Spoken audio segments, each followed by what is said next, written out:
चलो, तो आज हम लोग अलग थोड़ा सा ये एक भव का ही है ना। एक भव को ही पढ़ रहे हैं और ये हम लोग क्या कहेंगे, ये भव का जो है ये मेन वर्ब का ही रूप है आप कहेंगे, ठीक है, मेन वर्ब का रूप है। तो उसमें हम लोग पढ़ेंगे फाइनाइट वर्ब और इनफाइनाइट यानी नॉन फाइनाइट वर्ब बोलिए है ना, तो उसको हम लोग पढ़ेंगे।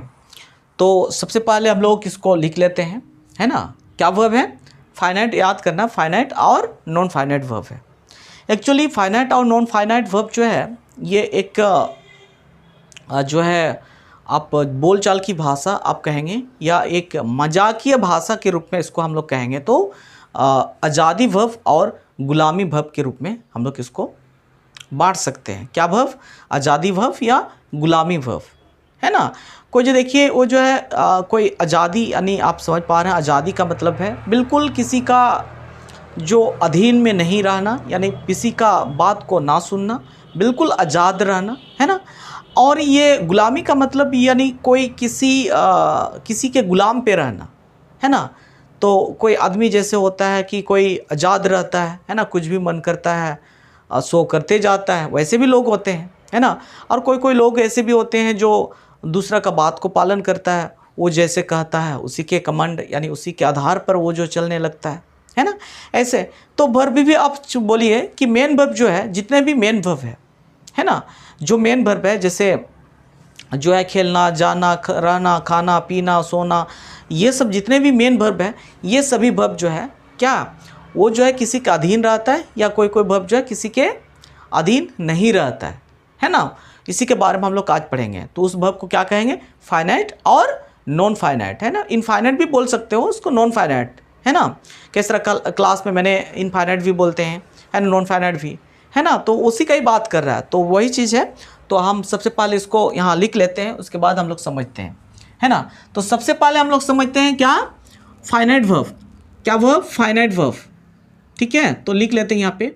अब हम लोग समझते हैं, है ना, ये फाइनाइट वर्ब या गुलामी वर्ब जिसको बोल रहे हैं, इसको समझते हैं, है ना। ठीक है, तो मैंने यहाँ क्या लिखा है, ये परिभाषा। सबसे पहले क्या है, ये जो है याद रखिएगा फाइनाइट वर्ब है ना। फाइनाइट वर्ब में आप इसको मजाकिया शब्द बोलिए या जन भाषा में समझने के लिए इसको गुलामी वर्ब कह सकते हैं। क्या?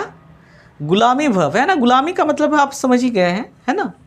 तो गुलामी वर्ब क्या कहेंगे? गुलामी वर्ब या गुलामी क्रिया, है ना। तो चलिए, तो इसका परिभाषा जो है क्या बोल रहा है कि फाइनाइट वर्ब वह क्रिया होती है जो वाक्य के कर्ता यानी सब्जेक्ट और टेंस यानी काल के अनुसार, है ना, अपना रूप यानी फॉर्म बदलती है। यह वाक्य में मुख्य क्रिया यानी मेन वर्ब के रूप में कार्य करती है और वाक्य को पूरा अर्थ देता है। बस समझना क्या है यहाँ पे, ये जो है क्या है, ये फाइनाइट वर्ब जो है ये ऐसे वर्ब है, ऐसे क्रिया है जो कर्ता और टेंस के आधार पर अपना रूप बदलता है। पहली बात क्या है, कर्ता यानी सब्जेक्ट और टेंस के अकॉर्डिंग अपना रूप बदलता है ना। अपना रूप यानी फॉर्म बदलता है। फॉर्म का मतलब हम लोग ने फॉर्म पढ़ा था, वर्ब का फॉर्म पढ़ा था कि नहीं। वर्ब का कितने 5 फॉर्म होते थे, वर्ब 1, वर्ब 2, वर्ब 3, वर्ब 4। ये फॉर्म बदलता है, अपने सब्जेक्ट और टेंस के आधार पर अपना फॉर्म बदलता है, ये रूप बदलता है। और ये हमेशा क्या है, ये मुख्य क्रिया के रूप में कार्य करता है। हमेशा ये मुख्य क्रिया के रूप में कार्य करता है। ये फाइनाइट वर्ब जब मुख्य क्रिया के रूप में कार्य करता है और ये वाक्य को पूरा अर्थ देता है। क्या करता है? वाक्य को पूरा अर्थ देता है। समझना है, ये सब्जेक्ट और टेंस का अकॉर्डिंग यानी टेंस के अनुसार, सब्जेक्ट और टेंस के अनुसार अपना रूप बदलता है ना। और ये जो है वाक्य को पूरा अर्थ देता है ना। और ये यहाँ पर मेन वर्ब जैसे कार्य करता है। बस इतना ही समझना है। समझ में आया कि नहीं? समझ में आया ना। चलिए, तो अब इनका हम लोग विशेषताएं, इसका गुण को देखेंगे। किसका गुण? ये जो है फाइनाइट वर्ब का क्या क्या गुण है मैंने अभी बताया था। क्या क्या जो है, ये सब्जेक्ट के अनुसार अपना रूप बदलता है, टेंस के अनुसार ये अपना रूप बदलता है और वाक्य को पूरा अर्थ देती है, यानी वाक्य को पूरा करती है, यानी कंप्लीट करता है। कंप्लीट अर्थ देता है या कंप्लीट करता है ना। तो सब्जेक्ट, टेंस और जो है वाक्य को पूरा अर्थ देता है, इसका काम यही है। तो यहाँ पर हमने पहले बताया कि रूप यानी वर्ब का रूप क्या क्या होता है। वर्ब का पहला रूप यानी वर्ब 1, वर्ब का दूसरा रूप वर्ब 2, है ना, वर्ब का तीसरा रूप वर्ब 3, और वर्ब का चौथा रूप वर्ब 4, और वर्ब का पांचवा रूप वर्ब 5। यानी वर्ब का पहला रूप को क्या बोलते हैं? बेस फॉर्म भी बोलते हैं, बोलते थे कि नहीं, है ना। सेकेंड रूप यानी वर्ब का दूसरा रूप को क्या कहते हैं? उसको बोलते हैं पास्ट पार्टिसिपल। थर्ड रूप को क्या बोलेंगे? प्रेजेंट पार्टिसिपल, है ना। ये पास्ट टेंस फॉर्म है जो वर्ब का दूसरा रूप, यानी उसको पास्ट पार्टिसिपल बोलेंगे। अब वर्ब 3 को प्रेजेंट पार्टिसिपल, है ना। तो इस प्रकार ये अपना रूप बदलता है। हम लोग यहाँ एग्जाम्पल से देखते हैं, जैसे आई, यहाँ क्या बोले? सब्जेक्ट के अनुसार रूप बदलता है। देखिए यहाँ पर क्या है? I read English, I read English. यहाँ पर क्या है? I read English. तो इसका हिंदी क्या हो जाएगा? मैं अंग्रेजी पढ़ता हूँ, मैं अंग्रेजी पढ़ता हूँ। मैं यहाँ थोड़ा सा लिख लूँगा या समझ जाएंगे?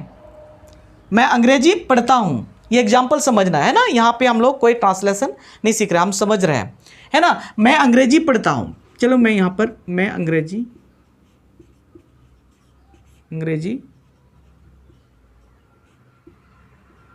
पढ़ता हूँ, मैं अंग्रेजी पढ़ता हूँ। आई रीड इंग्लिश, है ना। सेकेंड एग्जाम्पल में देखिए, ही रीड्स इंग्लिश। यहाँ पर देखिए, यहाँ पर रीड था और यहाँ पर क्या हो गया? रीड्स हो गया। यानी यहाँ पर रीड हो गया, यहाँ पर रीड्स। तो अब देखेंगे यहाँ पर सब्जेक्ट जो है ना आई, यहाँ पर सब्जेक्ट कौन है? ही। इसके आधार पर देखो आई है तो यहाँ रीड हो रहा है, लेकिन ही आ गया तो रीड्स आ गया। आया कि नहीं? बदल रहा है कि नहीं?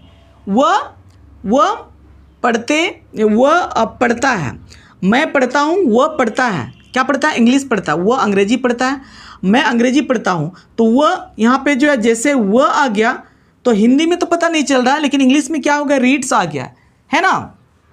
वह अंग्रेजी पढ़ता है, इसको थोड़ा सा यहाँ पर, वह अंग्रेजी पढ़ता है, मैं अंग्रेजी पढ़ता हूँ। तो यहाँ पे ये सब्जेक्ट जो है, सब्जेक्ट के आधार पर ये बदल रहा है। सब्जेक्ट के अकॉर्डिंग यहाँ रीड हो रहा है, ये वाला सब्जेक्ट के आधार पर ये जो है रीड्स हो गया। तो इसको क्या बोल सकते हैं? यहाँ पे जो है रीड, यहाँ पे रीड और रीड्स जो है ये सब्जेक्ट के अनुसार बदल रहा है। और इसीलिए इनको या किनको, ये जो वर्ब है ना, ये वाला वर्ब को क्या बोलेंगे? फाइनाइट वर्ब, यानी गुलामी वर्ब। यानी किसके गुलाम में है? सब्जेक्ट के गुलाम में है। सब्जेक्ट और टेंस के गुलाम में है। टेंस जैसे जैसे सब्जेक्ट बदल रहा है वैसे वैसे वर्ब अपना फॉर्म को बदल रहा है ना। तो यही है, तो इसीलिए गुलामी वर्ब कहेंगे। इस प्रकार यहाँ पर टेंस में देखिए, जैसे आई गो टू कोचिंग, मैं कोचिंग जाता हूँ, तो आई गो टू कोचिंग, है ना। ये जो है कौन सा टेंस में? अगर टेंस का बात करेंगे तो मैं यहाँ लिख देता हूँ, ये प्रेजेंट टेंस में है। क्या? ये प्रेजेंट टेंस है, प्रेजेंट टेंस, है ना। प्रेजेंट टेंस का मतलब यहाँ पे सिंपल प्रेजेंट टेंस या प्रेजेंट कंटिन्यूअस, प्रेजेंट परफेक्ट या प्रेजेंट परफेक्ट, कोई भी टेंस हो, लेकिन ये क्या है? प्रेजेंट टेंस है, प्रेजेंट टेंस में, है ना। तो यहाँ पे देखिए, आई वेंट टू कोचिंग, मैं स्कूल गया। तो ये कौन सा टेंस में है? पास्ट टेंस में। देखिए यहाँ पे ये भव का पहला जो रूप है ये गो था, लेकिन यहाँ पर जैसे टेंस बदल गया तो ये जैसे पास्ट टेंस हो गया तो टेंस हो गया, तो इसका रूप बदल गया, है ना।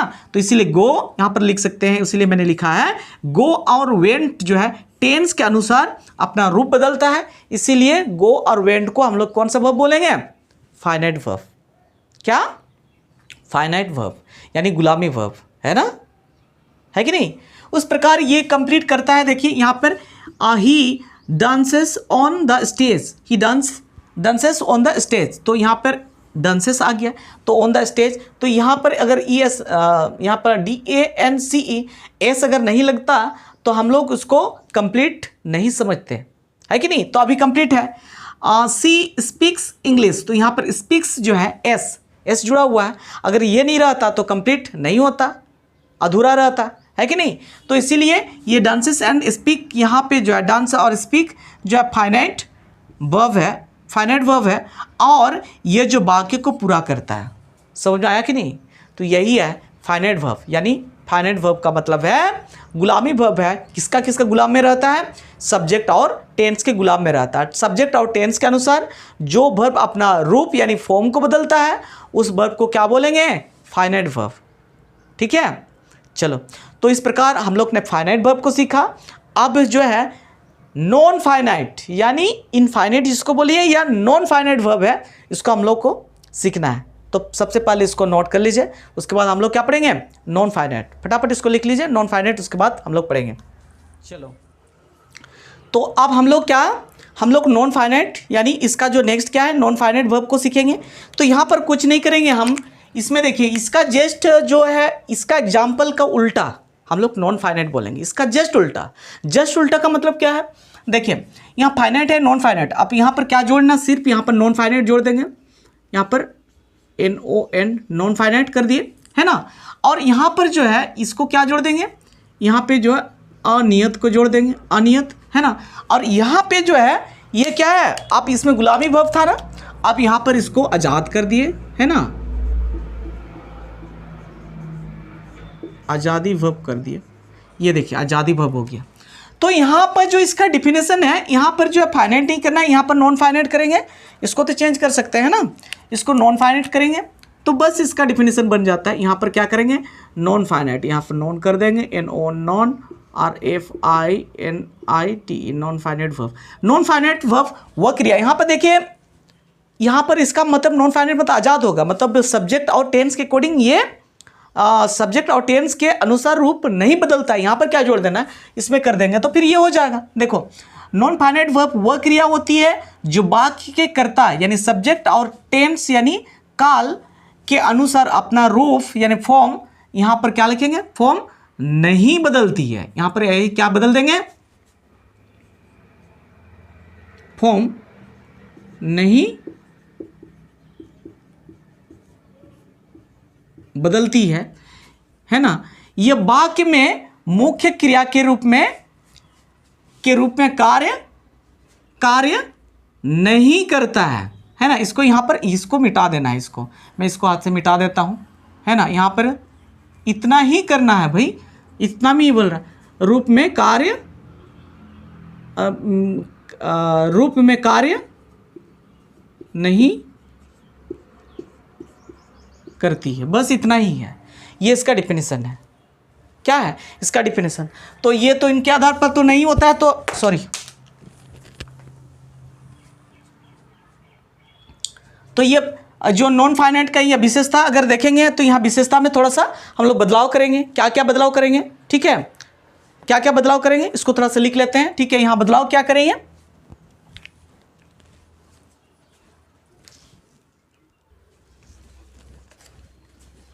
चलो आप इसका परिभाषा का हम लोग विस्तार से समझते हैं, हम लोग ने कैसे मॉडिफाई किया आप जान गए, है ना। थोड़ा सा मैं इसको यहाँ पर यही चीज अब जो है एक्स्ट्रा ऐड हुआ है ना। तो देखते हैं क्या है, नॉन फाइनाइट वर्ब है वह क्रिया होती है जो वाक्य के कर्ता और टेंस के अनुसार अपना रूप नहीं बदलती है या वाक्य में मुख्य क्रिया के रूप में कार्य नहीं करता है। अगर मुख्य क्रिया के रूप में नहीं कार्य नहीं करता है तो कैसे कार्य करता है, इसे आमतौर पर 2+ वर्ब, ये मेन चीज है, 2+ वर्ब के रूप में लिखा जाता है। अगर नॉन फाइनाइट यानी नॉन फाइनाइट का अगर मुख्य विशेषताएं को अगर देखेंगे तो क्या है, आप देखिए ये सब्जेक्ट और टेंस से प्रभावित नहीं होती है, मतलब सब्जेक्ट और टेंस के अनुसार अपना रूप नहीं बदलती है। और यहाँ 2+ वर्ब यानी इसको बोलते हैं बेस फॉर्म के रूप में ये रहता है, यानी क्रिया का मूल रूप, यानी वर्ब का यहाँ पर क्या है, 2+ वर्ब के रूप में रहता है ना, 2+ वर्ब के रूप में रहता है। तो 2+ वर्ब के रूप में रहता है तो आप समझ सकते हैं कि ये बेस फॉर्म है, बेस फॉर्म है कि नहीं, बेस फॉर्म है। तो आप यहाँ पर देखिए सब्जेक्ट और टेंस के अनुसार ये रूप नहीं बदलता है, यानी इससे प्रभावित नहीं होती है। तो एग्जाम्पल देखते हैं, है ना, जैसे आई वांट, देखिए आई वांट टू गो, तो यहाँ वर्ब अगर देखेंगे ना तो यहाँ पर देखिए आई वांट टू गो, तो यहाँ पर देखिए टू गो, यहाँ पर हम थोड़ा सा कलम को चेंज करते, क्या है आई वांट टू गो, तो यहाँ पर टू गो देखिए, ये जो वर्ब है ना, ये जो टू गो वर्ब है, यही वर्ब जो है ये नॉन फाइनाइट वर्ब है। एक्चुअली ये जो है वांट जो है, देखिए ये फाइनाइट वर्ब है, लेकिन टू गो जो है नॉन फाइनाइट वर्ब है। देखिए ये नॉन फाइनाइट वर्ब है ना, हाँ देखो यहाँ पर ही वांट्स, यहाँ पर ये बदल गया, इसके आधार पर ये बदल गया, लेकिन ये तो गो तो वही है ना। यहाँ पर भी देखिए दे वांटेड टू गो, तो यहाँ टू गो तो वही है। उसी प्रकार ही वांटेड, देखिए पावर चल गया भाई,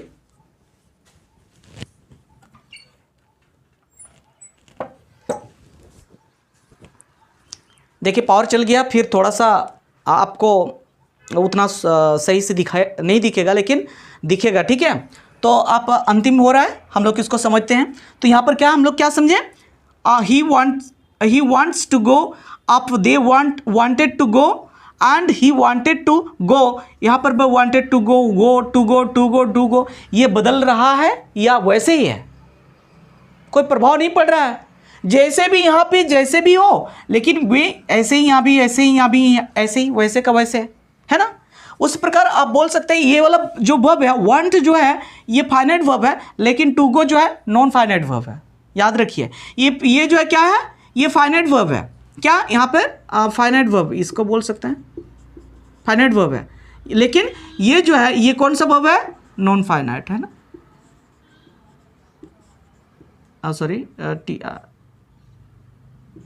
नॉन फाइनाइट वर्ब है। वैसे ही यहाँ पे ये फाइनाइट है, ये नॉन फाइनाइट, ये फाइनाइट, ये सब जो है फाइनाइट, सॉरी नॉन फाइनाइट और फाइनाइट वर्ब है ना। तो हम लोग ने मैंने बताया हुआ था नॉन फाइनाइट को हम लोग क्या, नॉन फाइनाइट को इनफाइनाइट भी बोल सकते हैं, ऐसे कोई अलग नहीं है ना। ये आखिर कैसे बनता है, बेस फॉर्म में, यानी टू प्लस वर्ब को जोड़ करके बनाता है हमेशा। देखिए यहाँ पे जैसे I want to go, I want to play, I want to read, I want to eat, ये सब क्या है, to plus verb, to plus go, to plus play, to plus read, to eat, ये सब जो है क्या वर्ब है, ये नॉन फाइनाइट वर्ब है। समझ में आया कि नहीं, ठीक है, आया ना। तो इस प्रकार ये वर्ब जो है हम लोग जान गए। तो ये वर्ब या मेन वर्ब का ही ये जो है प्रकार है, आप क्या बोल सकते हैं, फाइनाइट वर्ब। और नॉन फाइनाइट वर्ब है जो सब्जेक्ट और टेंस के आधार पर जो बदलता है, रूप अपना बदलता है, उसको क्या बोलेंगे, फाइनाइट वर्ब। और जो सब्जेक्ट और टेंस के आधार पर अपना रूप नहीं बदलता है, उसको नॉन फाइनाइट वर्ब कहेंगे, ठीक है। तो हमारा जो नेक्स्ट चैप्टर है, ये जो नॉन फाइनाइट वर्ब है वो जो है 3 प्रकार का होता है, हम लोग इसको सीखेंगे। क्या है, नॉन फाइनाइट 3 प्रकार का होता है जो इनके पर। और ये खास बात क्या है, आप मैं बता दूं, है ना, कि ये नॉन फाइनाइट वर्ब जो है ये सब्जेक्ट और टेंस के आधार पर रूप नहीं बदलता है, वो हमेशा वर्ब प्लस क्या यहाँ पे जो है टू प्लस वर्ब के रूप में लिखा जाता है। और ये जो है हम लोग जब इसका हम लोग फिर जो इसका रूप को देखेंगे तो उसी समय मैं फिर से बताऊंगा, लेकिन मैं यहाँ पे बता देता हूँ, यहाँ पर ये लिख देता हूँ। क्या, ये जो हमेशा कैसे रहता है, ये जो है नाउन है ना,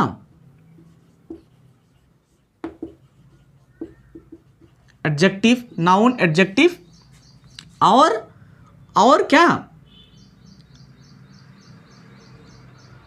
और एडवर्ब के रूप में